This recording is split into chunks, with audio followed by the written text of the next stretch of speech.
Hello viewers, this is doctor Wahid Baig from Jaipur, India. आइए आज बात करते हैं एक और हर्ब के बारे में। यूनानी फार्माकोलॉजी की बहुत ही मशहूर हर्ब रेवंद।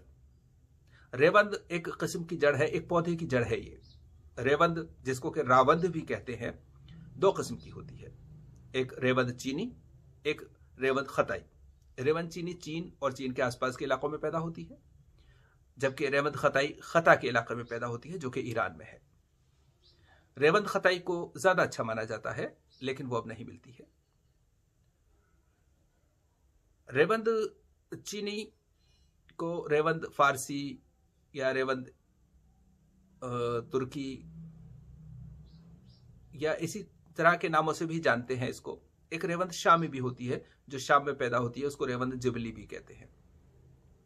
तो बहरहाल दो किस्म की होती है ये, लेकिन इसको जगह के जहां जगह पैदा होती है उस वजह से इसका नाम हो जाता है, या फिर जहां होकर के ये आती है तो उन एरियाज के जरिए उनका नाम बढ़ जाता है। जैसे फारस होकर के आती है तो फारसी हो जाती है कुछ चीजें। रेवंद आमतौर से जो हमारे यहाँ यूज होती है वो रेवंद चीनी होती है। रेवंद चीनी यूनानी अतिबा तकरीबन 4000 साल से जानते हैं इसको और इस्तेमाल करते हैं। रेवंद चीनी का मिजाज दूसरे दर्जे में गर्म व खुश्क है और ये मुरक्कबुल क़वा है। हालांकि इसके बारे में थोड़ा सा इख्तिलाफ है कि कुछ लोग इसको सर्द भी मानते हैं, लेकिन ऐसा नहीं लगता। इसके मिजाज में गर्मी ज़रूर है। हाँ, ये बिल अर्ज तौर पे सर्दी पैदा करती है। देखने की बात यह है कि ये यूं तो गर्म है, गर्मी पैदा करती है और बलगमी अमराज में फ़ायदा करती है। ख़ास तौर से जिगर के बलगमी अमराज में बहुत फ़ायदा करती है। लेकिन बिल अर्ज तौर पे, यानी कि सेकेंडरी तौर पे ये सर्दी पैदा करती है, चूँकि ये मुहल्लिल है या एंटी इन्फ्लेमेटरी है। यानी कि जो स्वेलिंग होती है, जहाँ पर के गर्मी होती है, हीट होती है, जब उस हीट को ये निकाल देती है, उस स्वेलिंग को उतार देती है, तो वहाँ पे ठंड पैदा हो जाती है। तो इस तरह से ये बिल अर्ज तौर पे ठंड पैदा करती है, तो उस वजह से इसको शायद सर्द मान लिया गया है, लेकिन ये मिजाज में गर्म होती है। यही वजह है कि इसको शरबती नार में इस्तेमाल करते हैं, जो कि बलगमी मादे को निकालने के लिए बहुत मशहूर दवा है। इसी तरह से और भी जो दवाएं हैं, जैसे कि मेंसेस लाने के लिए जो दवा इस्तेमाल की जाती है, जो कि बलगम की वजह से हो, जो सुद्दे पड़ गए हों उसकी वजह से हो, तो वहाँ भी इस्तेमाल की जाती है। ये अपनी हरारत से उन सुद्दों को पिघला देती है और बाहर निकाल देती है और मेंसेस ठीक आता है। यहाँ तक कि जो डिस्मेनोरिया है उसमें भी बहुत फ़ायदा करती है। ये मुद्रेबोल यानी डायूरेटिक है, मुहल्लिल औराम यानी कि एंटी इन्फ्लेमेटरी है, मुक़व्वियत जिगर है। इसीलिए इसको जिगर से इसका बहुत गहरा ताल्लुक है, इस जड़ का, इस बूटी का। इसीलिए इसको बैख जिगरी भी कहते हैं। बैख रेवंदी या बैख जिगरी यानी जिगर से ताल्लुक रखने वाली जड़। रेवंद चीनी में एक खास किस्म की बू होती है, स्मेल होती है, एक खास किस्म की का टेस्ट होता है इसका, एक और ख़ास ही किस्म का रंग होता है। इसीलिए ज़रूरी है कि हम इसको अपनी आंखों से देखें, हम इसको सूंघ करके भी पहचानें, हम इसे चख कर भी पहचानें, हम इसे देख कर भी पहचानें। जो जैसा कि मैं पिछली बार भी कह चुका हूँ कि मेरा जो मकसद है इस चैनल का, वो यूनानी का फ़रोग, यूनानी की तरक्की है, यूनानी की दवाओं को और यूनानी के प्रिंसिपल्स को सब तक पहुंचाना है। तो इस तरह से अगर आप अपने हाथ में लेकर के इसको ओरिजिनल, असल में होता क्या है कि ये ज़रूरी है कि आप पहली बार, कम से कम मैंने ज़िंदगी भर ये कोशिश की है कि मुझे असली चीज़ मिले एक बार। उसके बाद जब वो मैं असली चीज़ देख लेता हूँ, फिर मैं अगली बार भी असली चीज़ को पहचान लेता हूँ, और उसके बाद में अगर कोई नकली चीज़ आती है तो वो मैं डिफ्रेंशिएट कर लेता हूँ। लेकिन अगर मैंने कभी असली चीज़ देखी ही नहीं है, समझाना ही नहीं है, तो जो कुछ भी मिलता रहेगा मैं उसको असली ही समझता रहूँगा और इस्तेमाल करता रहूँगा। बहुत ही शुरुआती दौर में मेरे साथ ऐसा खूब हुआ है, बहुत बार हुआ है कि जैसा कि आमतौर से आज भी बहुत लोगों के साथ हो जाए, कुछ भी दे दिया गया और हमने इस्तेमाल कर लिया, रिजल्ट नहीं मिले, हम मायूस हुए। उसके बाद फिर हमने इसकी एक मुहिम छिड़ी, अपने आप से एक वादा लिया कि इसको हम समझेंगे, इसको जानेंगे, और अल्हम्दुलिल्लाह हम इसमें काफ़ी हद तक कामयाब हैं, और वही चीज़ हम आपके अंदर पैदा करना चाहते हैं। इसी के लिए हमने अपनी एक website house of herbs Jaipur शुरू की है, जिसमें कि सारी जड़ी बूटियों के बारे में जिक्र है। और हम यही चाहते हैं कि हर चीज़ को आप अपने हाथ में लेके देखें, टच करके देखें, सूंघ के देखें, चख के देखें। बहुत बार ऐसा होता है कि शरबत बन कर रखे हुए हैं कहीं और उन पर लेबल लगाना अगर भूल गए तो फिर वो सब एक से ही दिखते हैं, सब काले काले से एक से दिखते हैं। अब आपको या तो चख के पहचानेंगे या उसको सूंघ कर पहचानेंगे। चूंकि आंखों का मामला जब तक था, जब तक वो मुफरत दवा थी, सिंगल थी, जब तक था, उसके बाद अब ये मुरक्कब हो गई है, तो आपको दूसरे सेंसेस का काम शुरू हो जाता है। या तो चख के पता लगाइए, सूंघ के पता लगाइए, देखने से उतना पता नहीं लगता, देखने में सब एक सी लगती है। तो हमारा जो मकसद है वो ये है। बहरहाल एक रेवंद और होती है जिसको रेवंद जंजी कहते हैं, यानी कि काली काली रेवंद होती है, लेकिन वो बहरहाल हम इस्तेमाल नहीं करते हैं। तो और बातें करेंगे रेवंद के बारे में, बहुत सारी बातें हैं इसके बारे में, लेकिन पहले हम रेवंद को देखेंगे, रेवंद चीनी को देखेंगे, समझेंगे, जानेंगे, और हाँ, उसारे रेवंद भी देखेंगे। तो आइए देखते हैं। देखिए व्यूवर्स, ये रेवंद चीनी, रेवंद के पीस इस तरह के जो होते हैं ये बेहतरीन होते हैं, ये अच्छे होते हैं।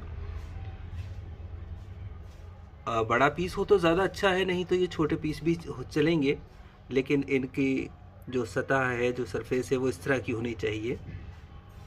आप ये पीस भी देख सकते हैं, ये भी देख सकते हैं। अगर रेवंद चीनी इस तरह के पीसेस हैं जो कि खोखला भी है, काला भी है, कीड़ों का खाया हुआ भी है, तो वो ठीक नहीं रहता है, उसको इस्तेमाल नहीं करें। सिर्फ नाम के लिए इस्तेमाल करने से कोई फ़ायदा नहीं है। दवा बदनाम, पैथी बदनाम।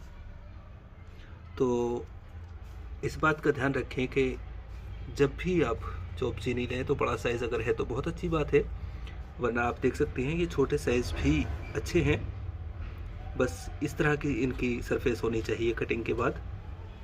पहले के ज़माने में इनकी जो ये स्किन है, जो ये छाल है, ये हटा कर आया करती थी, लेकिन आज के दौर में ये साथ ही आती है। तो आप देख सकते हैं ये रेवंद चीनी।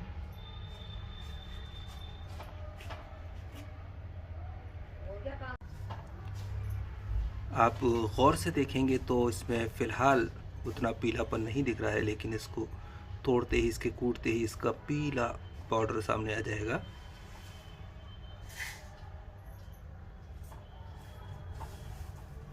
आप बिल्कुल पास से देखिए।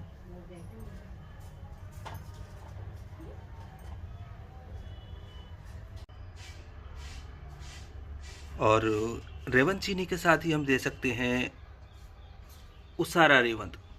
रेवंद चीनी का उसारा है ये एक ही पीस है, 370 ग्राम, 370 ग्राम का है ये।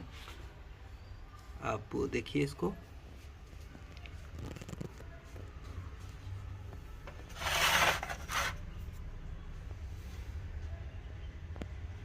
तो इस तरह से दोनों रेवंद चीनी और रेवंद उसारा।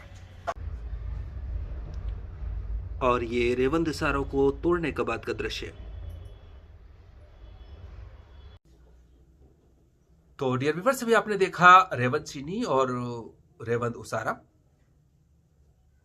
रेवंद चीनी चूंकि एंटी इन्फ्लेमेटरी, बहुत अच्छी एंटी इन्फ्लेमेटरी है, मोहल्ले और आम है, इसीलिए ये विसरा के वर्म को, यानी वर्म आशा को, बहुत जो सर्दी की वजह से हो, जो बलगम की वजह से हो, उसको बहुत अच्छी तरह से उतारती है। जैसे कि शरबत दीनार हम इस्तेमाल करते हैं। इसको एक और ख़ास नुस्खा है, इसका बहुत ही सिंपल सा नुस्खा है। जिन लड़कियों को उसरुतम्स यानी डिस्मेनोरिया या महीना आने से, माहवारी आने से पहले दर्द होता है, या माहवारी के दिनों में दर्द रहता है, बहुत तकलीफ होती है बड़ी, तो उस तकलीफ के लिए महीना आने से 2 दिन पहले रेवंद चीनी 3 ग्राम और शक्कर 3 ग्राम पीस करके और पानी के साथ खा ली जाए, और 3 दिन तक खाई जाए। महीना आने से 2 दिन पहले शुरू की जाए और 1 दिन महीना आने वाले दिन भी खाई जाए। 3 दिन आमतौर से ठीक होती है, लेकिन अगर महीना कम आ रहा है तो 2 दिन और खा ली जाए। यानी कुल मिलाकर 5 दिन खा ली जाए तो महीना भी खुलकर आता है, साफ आता है और दर्द भी नहीं होता। और ऐसा 2 या 3 महीने करने से ये बिल्कुल ठीक हो जाता है। चूंकि जो बलगमी मादा है, जो बलगमी सुद्दा है, वो साफ कर देती है ये। इसका ये बड़ा लाजवाब काम है। बहुत ही सिंपल सी बात से इतनी बड़ी परेशानी दूर हो जाती है। इसके अलावा एक और नुस्खा है, बहुत ही सिंपल सा नुस्खा है, बड़े काम का नुस्खा है। रेवन चीनी बढ़िया वाली, जिसका कि छाल हटा दी गई हो, उसको बिल्कुल बारीक मैदे जैसा बारीक कर लीजिए और बीदाने के लुआब के साथ उसकी गोली बना लीजिए। और वो गोली जबान के नीचे रखते हैं उस खांसी में जिस खांसी की वजह रुतूबत हो।